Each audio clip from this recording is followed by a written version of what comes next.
Hi, I'm Dr. Owen Anderson, and I'm doing some segments I'm going to call Hiking with Anderson because I'm often out here in the Arizona springtime, and we have some gorgeous flowers blooming. And when I'm out here, I start to think about philosophical issues, and I thought it'd be a nice setting for some videos. I'm the research director with Clarity Fund, and one of our areas of focus is natural theology, which is the study of general revelation. And general revelation is what all persons can know about God. So the first thing I was thinking about is exactly what is knowledge, because I find that many times this word gets defined in different ways or it's used in different ways. And so we want to talk about what does it mean to know something. One thing we can do is clarify some different uses of the word. So I think it's commonly used. We might use it every day in a way which is not exactly the way we mean it in a more philosophical or theological setting. So for example, we might have a definition of the word know that is more non-cognitive. So an example would be by knowledge, we might mean like acquaintance. So we might say, oh, I know the desert. And we don't necessarily mean we could write an essay about the desert, but we might mean I've been out there, I'm acquainted with the desert, or I know a person. And again, we don't usually recognize people in a kind of propositional way where we can list out a number of propositional truths about them. We just look across the room and we see someone and we are acquainted with them, we know them. So there's knowledge like that. There might be a knowledge how to. So for example, I know how to ride a bike. So the way that you would show that is by doing it, right? You would get on a bike and ride it. You wouldn't necessarily write a book about how to ride a bike, and that's not usually the best way to teach someone either how to ride a bike. Hand a 5-year-old a book and tell them read this, and that'll help you know how to ride a bike. So we use the word know in these other two ways, which are kind of non-cognitive, meaning that they're not truths, propositional truths, or sentences, or judgments, or beliefs. We can form beliefs about those, though. So we might have beliefs about other people or beliefs about bikes.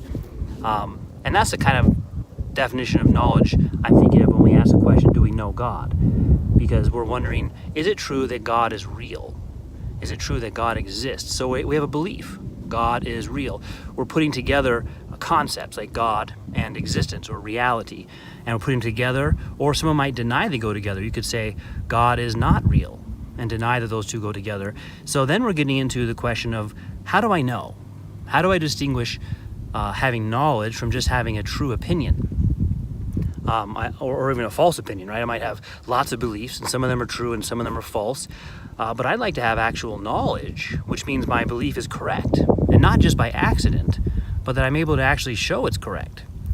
Plato talked about knowledge is like something that is firm, not fleeting. It doesn't leave you, whereas opinions, even if they're true, are quickly gone when you're questioned. Even if you have a true opinion, you don't know it's true, and so when someone questions you, you're quickly unable to hold on to it and it disappears. So we want knowledge that we can hold on to, and when we're asked questions, we can show this is true. Those questions might just come from myself, not even necessarily someone else, but I might ask myself, how do I know this is true? I'd like to know to be correct. Now, sometimes someone could say, well, it depends on your definition of knowledge. So in philosophy, they might make some distinctions, like you might have an internalist definition of knowledge, which means a first-person account of knowledge. I know, how do I know? Or an externalist definition of knowledge, which is a third-person definition of knowledge. How does the subject know? How does a third person know? But the way we're defining knowledge here is true for any definition of knowledge. Knowledge presupposes reason. Reason is the laws of thought. And really, it's self-evident that we think. You can think about that for a minute, right? And you'd be thinking. That's what it means to be self-evident. We can't deny it without thinking. Someone might say, yeah, isn't that what Descartes said? How Descartes began modern philosophy with a kind of insight like that. But even before him, Augustine said the same thing. I think, therefore I am. And really, Plato begins with knowledge. Aristotle outlines knowledge. So beginning with knowledge makes sense. It's not just Cartesian or modern philosophy. And we want to know, we want to know what knowledge is, and we recognize that we're thinking beings. It's self-evident we think. You'd have to deny thinking, you'd be doing it. And it's also self-evident that we have laws of thought.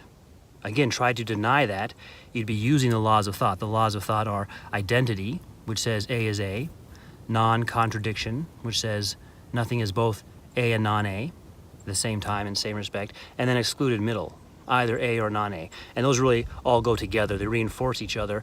And so thinking is something. It isn't its opposite. And so it's self-evident there are laws of thought. There's a nature to thinking. And so when we're looking for knowledge, we're looking for applying the laws of thought to our beliefs. Is what we're doing. And any definition of knowledge, internalist, externalist, foundationalist, coherentist, any other definition, assumes the laws of thought because it is what it is. The definition, whichever one you're working with, is what it is. It isn't something else. And knowledge is knowledge. So we begin with those laws of thought when we're looking for how to get knowledge, and we're applying those laws of thought. We'll call them reason. We're applying those to our beliefs and looking for meaning first. So for example, I use the example, God is real.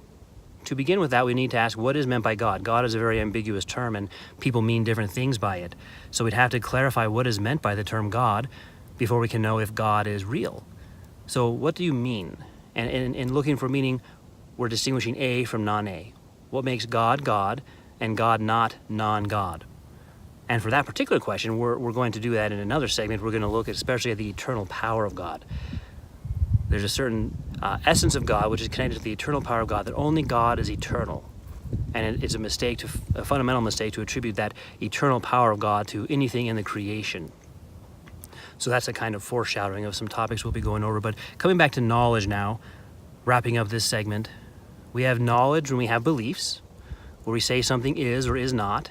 So for example, God is real, and we're able to show that our belief is correct. I know it's true. It's not just an opinion. And that showing involves getting to the nature of the things. So what is God? What does it mean to exist?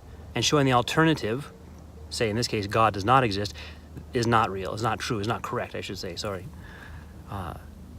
So we have knowledge if we're able to do that. Otherwise, what we have may be incorrect. It may flee from us. We may lose hold of it, and we don't have knowledge in that sense of knowledge. Definition of knowledge, a true justified belief, or a belief with an account, or being able to show the opposite is not possible. So this is what we're asking about in knowledge. This is one of the things we're studying in natural theology. Can we know God in that sense of knowing? Is God revealed to all persons through general revelation, so all persons can know God, all persons can distinguish God from the creation, and to fail to do so is a mistake, is inexcusable. And not only that, this revelation is the source of our greatest good, knowing God through the works of God, through general revelation. And so we'll continue with that in another segment. Thanks for joining me in Hiking with Anderson.